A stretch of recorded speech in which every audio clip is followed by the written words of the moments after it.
All right, Brandon, let's take a look at your paper. MLA format first. All of this is good, except this should be the due date of the final draft. So that should say 3 March 2017, and you got too much space right here, so you got to move that up as well. Usually not a big deal, but especially when there's a page length requirement, you don't want to make a professor in the future think that you're trying to add space on or whatever. All right, so you start off with the Isaac Newton thing, which I think plays in nicely because it actually trickles all the way down into your thesis statement, which we'll get to in a second. So this seems like your main points. He murders Green, he's drawn with guilt and loneliness.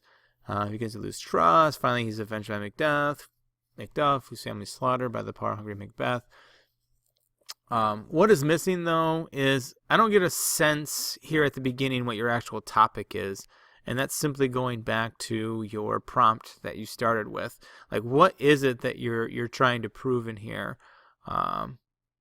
He never really quite gets the concept of his law, but then again, you get into these facts of the story, which doesn't really tell me what the topic is, so it's really unclear. Number one, your thesis statement needs to be underlined. Number two, I don't know how much we talked about this one overall, but you've got 3 separate concepts in here that one of them I want to completely get rid of, and the other 2 I think you can kind of combine together. Shakespeare shows through Macbeth's selfish and ambitious deeds that actions have real consequences. Power is expensive, which I think you can leave this out. I think that's going to be a natural byproduct, or you can mention this earlier when you mention your topic, but I don't know if that's really, it's not really something to analyze on its own, so I would really leave that out. So I would combine the whole real consequences and unchecked ambition causes isolation and loneliness. The actions have real consequences that cause isolation and loneliness. Something like that. And even then, I'm not sure if we've quite dig deep enough with that thesis statement. As we get into the first body paragraph, really weak topic sentence to begin. This is more of a statement of fact. He does it to increase his own chance of becoming king. This might be closer to your topic sentence. He allows a powerful ambition to invade his mind and decision-making, which eventually drives him into a detachment from society. Now, I would count that. Maybe that was more what you're going for your topic sentence here. All right. After this, the whole... I would say that your paragraphs don't necessarily follow the say, show, mean pattern. It really should be more... Your thesis statement is your say. Your show is embedded quotes and concepts from the play or details from the play, which should be like 2-3 sentences, something like that. And then your mean really should take up the vast majority of the rest. But I feel like you do a lot of plot. And you have like little bits and pieces of analysis in here. Because this is plot. He does anything to become king. He overcomes his thoughts. See, like, this is what I was talking about. This is kind of analysis, but then you jump right back into an embedded quote. He isolates himself. This is a embedded quote. But then you start talking about being a psychopath. Now, where up here, you say isolation and loneliness, but I mean, you're literally being very specific with this is what psychopaths do. Which is exactly what Macbeth allows his hunger for superiority to turn him into. Again, I don't know if this is really on topic at this point. He loses empathy, which grants him permission to murder his king in his sleep. There's plot. This is plot. This is plot. This is kind of getting into what you might be talking about. Now, already we got a lot of plot. This is probably the best sentence of your whole essay so far. Power is costly and ambition is lonely. So this is going right back into your thesis statement. You talked about power is expensive, causes isolation and loneliness, right? So this is going right back into your thesis statement. Macbeth meets this harsh truth once his zeal for authority leaves him to suffer alone in paranoia, which worsens still once he decides to get rid of Banquo. Now, here's the problem. You've already talked about killing Banquo. No, I guess not. You just talked about losing the trust of his old friend. How does that relate, though? You talk about detachment from society, but I don't see what Banquo's detachment eventually does for. I mean, this is my whole point. This is all you have for analysis, essentially, is this little bit right here. It's not really touched on too much, so you really got to build on this. I think it's a great sentence, and really you used it as a transition sentence because it's transitioning into Banquo's death, but you really got to do more with this. But it's a really great sentence, though, Brandon, so keep it up. Write about 5 more of those in that paragraph, and you'll be all set. All right, so here I'm guessing again is your topic sentence.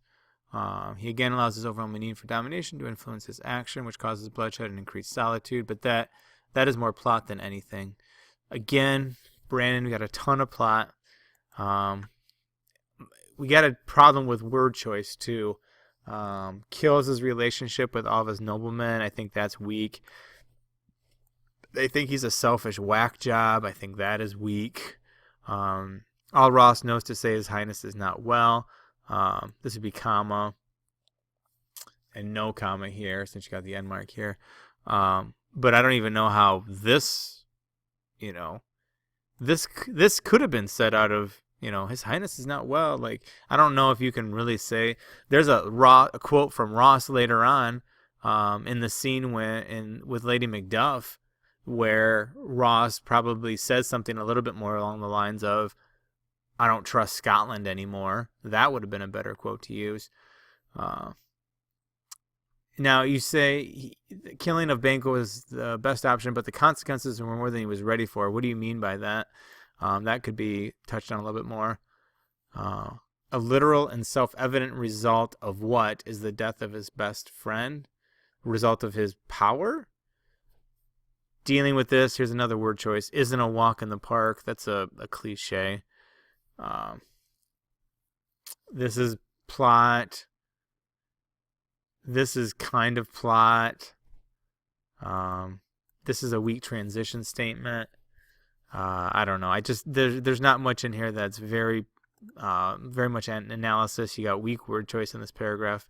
By far your weakest paragraph so far. So you got a lot of work to do in that one. All right, last paragraph.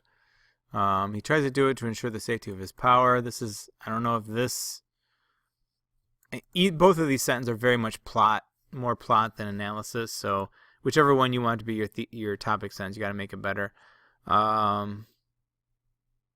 So you have, I like this quote, and I think you could build on it. This is just an odd statement and kind of weird. The human heart isn't naturally flowers and rainbows. I mean, you explain it here. If left unchecked, it is willing to murder innocent people for a less than perfect prize. I mean, the kingship is a less than perfect prize. That feels like the top prize in the world. So, at least in Scotland. So I'm not sure how that works. Point of no return is another cliche. So another word choice, that you need to work on. This is what Macbeth falls victim to when he exterminates Macduff's innocent family. He confronts him. This is plot. This is tying back into your thesis / beginning statement, but all you're really doing, and this statement too, all you're really doing is repeating it. Oh, he got what he deserved. Oh, he got what he deserved. He's making a point about what you deserve. He expected that he could simply kill someone's family and get away with it, but that's obviously not the case. That's not plot at all, or that's not analysis at all. If you could analyze that whole thing, that'd be fine, but you're not getting any kind of analysis at all. So another paragraph that doesn't do a whole lot to get us closer to that goal of analyzing this whole play. All right, remember we got to underline it in the conclusion as well. And I think that's a pretty weak restatement. I mean, that's almost a restatement of the attention getter than the actual thesis. And this is where I would come back to and say, okay, Brandon, if this is your actual thesis statement, what are you actually proving in the play? Because you don't necessarily I mean, I think you do talk about consequences in here, but the idea that he kills Banquo, then his thanes leave. He kills Duncan, and then he loses the trust because of that. I mean, I think you could make a lot of those arguments. I just don't think it's clear in here yet that that's what you're trying to do. You go through and restate your main points, which is good. Here's a comma error here. You don't need a comma there. This is not a complete sentence. This is also not a comma here. So you need to work on that. Not the strongest last statement either. Sidney Lamb is just without the E there. This also, remember, Macbeth is a play, so you did it right in the body, but it gets underlined, not put in quotes. That's got to be a period there. Everything else is okay. We got to fix those couple things in your works cited page. All right, Brandon, we got a lot of stuff to do in here to get it up to AP quality here. Need a lot more analysis, a lot more focus on that thesis statement, and a little better word choice and less cliche. So looking forward to a rewrite.